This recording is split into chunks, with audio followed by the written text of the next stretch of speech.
Out of all the series currently going on, I can currently say that Gachiakuta has by far the best week-to-week experience for a reader.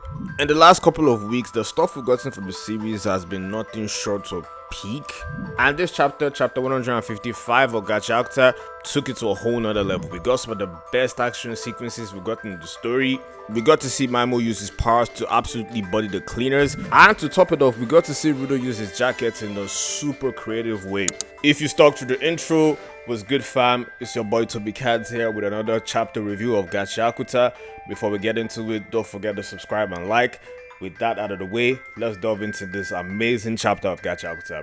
A great but underrated part of being an amazing villain is how cool your design are and how unique your powers are. For me, I think a perfect example of this is Kaido. I still remember it like yesterday.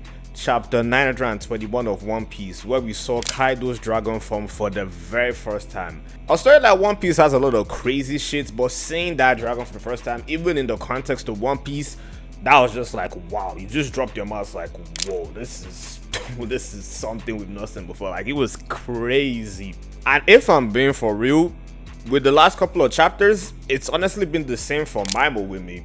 Not only is the design of his evolved form a 10 out of 10, but the powers he's also displayed are also a 10 out of 10. While it's not anything super creative or unique like what Rudo does with his 3-hour gloves, and I'll get to that in a second, but in the context of what Gachiakuta is and the abilities we've seen in Gachiakuta, what Maimo is doing right now is basically like dropping Omni-Man into Gachiakuta. Like, that's how he's moving right now. It's kind of like Wemby. You're just seeing a character get to work and you're like, wait, you're not supposed to be able to do that. It's honestly kind of mind-boggling. And with this chapter, we got to see an extended overview of Maimo's powers. And let me just be for real, the display of the powers he's shown in this chapter was just nothing short of amazing. The action sequences we got in this chapter, gorgeous set pieces by Urana Sensei. For me, I think my favorite page in this chapter is where Maimo blitzes one of the Adorei brothers, and he moves so fast that he reaches the Adorei brothers before the rubble he created even touches the ground. Like, he's moving mad different. Now, aside from Maimo's powers, one thing I really love from this chapter is the dialogue we got from Maimo. I really appreciate the fact that this entire chapter was from his perspective. You got to really see how much he's basking in this otherworldly power he just received. And what makes it funny is that Maimo is doing this chatterbox personality that he always does. He's just yapping and yapping and yapping, and I'm down for it. Like, I like Maimo's yapping at this point. Maimo is yapping so much that he even lets us know that this godlike strength he has right now, that's what he's always truly wanted. And I think it's pretty poetic that Maimo basically admitted that before he got this godlike strength and before he evolved, he was basically a bum. This basically ties into something I've been saying since Maimo got introduced into the story. Physically wise and threat wise, Maimo just wasn't it at all. Like, at all. That's why for a long time, I just couldn't take him seriously. He posed no such threat to the cleaners. But with this new godlike strength he has right now, yeah, the situation is a complete 180, and I'd say that Maimo is probably the most dangerous character we've seen in Gachiakuta at this point. Yeah, he's more menacing of a threat than Zodiel and Tamsi have ever been at this point right now in chapter 155 of Gachiakuta. I still believe that after this arc, Maimo won't be in the story and he'll be defeated. But as of right now, I might have to give the title of the best villain in Gachiakuta to Maimo.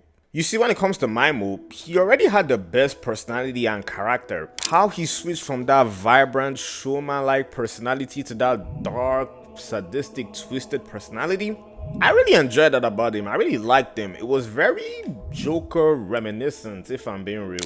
You were like, oh, this guy is like evil. Like, he might appear like bubbly on the outside, but like deep down he's evil.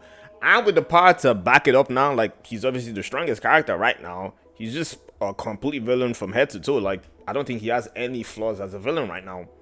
It's really hard to argue against Maimo being the best villain in Gachiakuta. To the point that Maimo is even yapping so much about how his power is so crazy and it's even catching him off guard.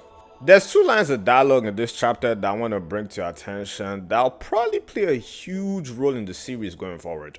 The first one is when Maimo said making effective use of the Watchmen series. And the second one is knowing the source of the giver's power and to understand it. When I saw this line for the first time, the first thing that crossed my mind was Fulu.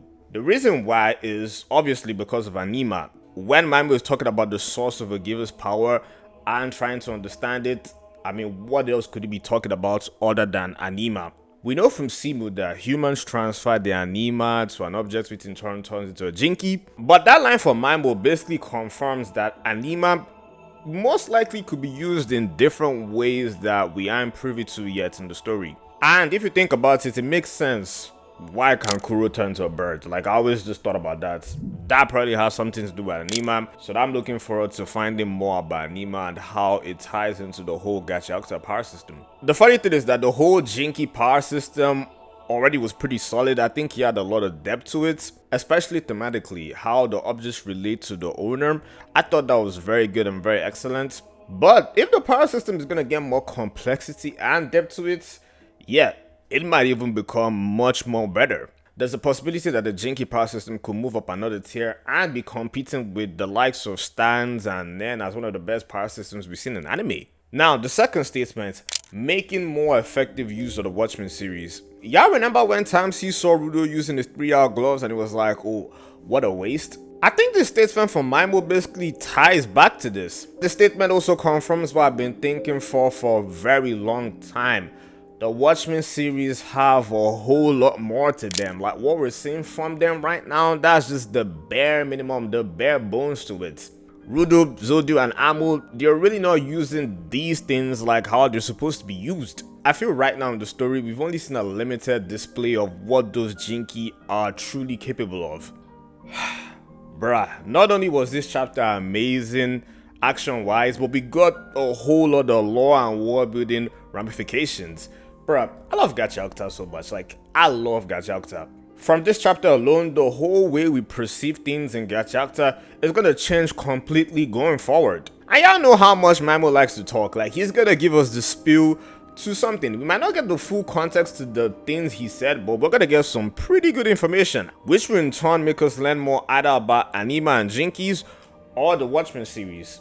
Whatever one, it's a W for us. Now, let's delve into the action that happened in this chapter and the power scaling, because that's my specialty. If y'all didn't know, I have multiple videos power scaling different characters in Gachiakuta. So after you're done watching this video, you definitely want to check out either one of those. They're pretty good. So yeah, definitely check out one of my power scaling videos. You'll enjoy them. With what Maimo has displayed in the last couple of chapters, it's safe to say that he's probably the strongest character in Gachiakuta, and I don't think that's controversial at all. Maimo has at least city level AP, with it probably maxing out at large mountain level AP. I mean, this guy is casually destroying structures like it's nothing with the wave of his fist and just not even barely trying. Like, he's on a whole different level. Not to mention that he also managed to destroy one of the Aderoy brothers' toys, like just casually. He didn't even try. I don't think he was really trying to do that. He just did it. Another thing, Maimo is super fast, like super fast. He seems to be faster than Rudo with August boots. And Rudo with them boots is one of the fastest characters in the story. Like, he was moving so fast that he could perception blitz a whole bunch of characters. And it seems like Maimo is at least on that level of speed. And if that wasn't enough, he's damn near 9 destructible. None of Rudo's attacks in this chapter worked on him. So yeah, Maimo is a monster. There's no way of putting around it. He's a monster. I think he could compete against other really strong Dujen characters like Sukuna, Samura, and maybe Sun Jin-woo. Like, that's how crazy he's moving right now. Also, I gotta mention this. The way Rudo used his jackets in this chapter, nah, that was super cool. Cuts and paste, like, who even thinks about that? The way Urana-sensei thinks of different abilities for Rudo to use with different objects, it's just amazing. Like, no other character, no other new gen character is as creative with his abilities like Rudo. With every new object he uses, you don't know what to expect, and I love it that way. Like, it's perfect, it's amazing. Now, some quick fire points. W Zanka, like, I gotta be real, W Zanka. No one else has been able to injure or scratch Maimo. Meanwhile, Zanka was able to destroy and break his face to the point that he got a mouth. So W Zanka, like, I can't hate. That's really impressive, and it just kind of nails home how much stronger Zanka got. It's not really surprising when you remember that he took down that kaiju-sized trash beast before the start of the Door Festival arc, but this kind of doubles down to show that Zanka is much more stronger than he is right now in this arc. Next point, this chapter for Maimo, like him displaying his strength, how would y'all compare that to the other super cool things we've seen in Gachiakuta, like Rudo using Grease's Lucky Charm, Zodo using Mishra for the first time, Guita using her Vital Instrument for the first time? That was super cool when that happened, and Full switching with High for the first time. I think this is up there. Like, for me, this is probably second. I still think Rudo uses Grease's Lucky Charm. Like, that was like, what the fuck? But this is up there. Like, this one is up there for me. And lastly, like, what was that attack Bible used against Rudo? Like, what he just did this? Did he just push his palm and it just, like, exploded and destroyed everything? That's what I'm trying to say, bro. He's different. Like, he's super strong. How do you compete? But I'm not really sure what that attack was. If y'all know what that was, let me know down in the comment section. With that out of the way, that's everything about this chapter. This is easily a 10 out of 10 chapter. The last couple of chapters in Gachiakuta we've gotten, they've been 10 out of 10 chapters. I think out of the last 4, 2 of them, I give them a 10 out of 10. Yeah, it's looking great. It's looking amazing. Like, Gachiakuta right now is the best manga you could be reading weekly. And yeah, W us. Also, the anime going crazy too, per usual.